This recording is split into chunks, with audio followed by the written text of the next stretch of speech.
just not make anything worse.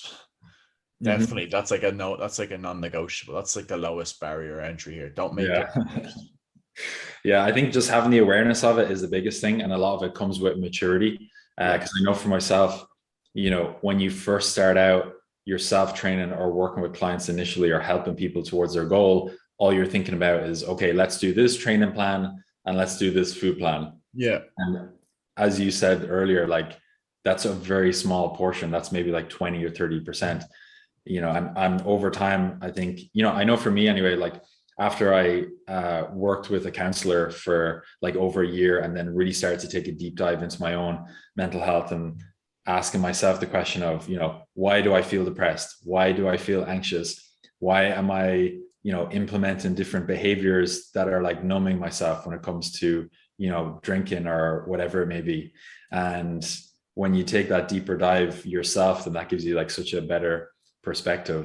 And then you realize like, oh, the training and food side of things is like very small portion, because unless you can help someone build that awareness around their own traumas and how that affects them, and helping them to understand why they feel a certain way and why they're stressed, then nobody's going to change until you work on every aspect. um, and obviously though, it's important to realize we only have a skill set in a particular department. And I think it's really important to, if someone needs to work on their mental health, like I'd always like prioritize that and be like, look, I'd be happy to work with you, but I think you'd be better served working with, this mental health professional to work through these different things first, instead of, I think no one went to refer out, I think is a good skill.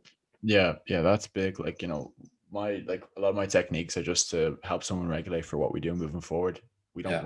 We don't work through things, like we're not meant to work through things. We can do some belief work.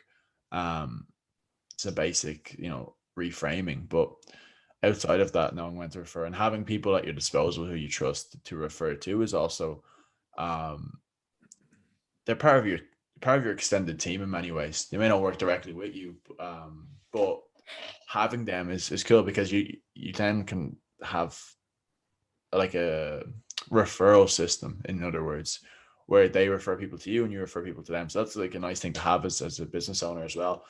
Is like, well, these don't really fit into my niche of what I do. It's outside my scope of practice.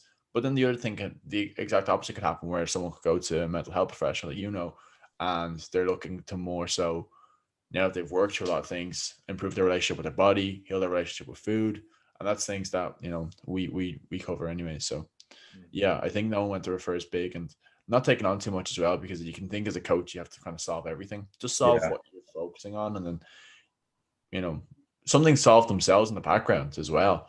And you're like, whoa, that's crazy. We just did a bit of this, and some of this is cleared up for you. That's fantastic. Mhm. You know. Yeah, absolutely. Yeah, I think like a lot of people initially will come to someone like us. And the way I look at myself is that I'm kind of just like showing you the path, and like, here's what you can potentially do. But at the end of the day, I'll be there to support you, but you're the one that has to walk the path. And the further that a person walks down it, then, they start to peel back the layers of the onion. And then maybe over time they realize like, oh, yeah, maybe I do need to go more in this direction of, my mental health, or more in this direction of working on whatever it may be. It's different for everybody, of course. But yeah, it's all super, really interesting stuff.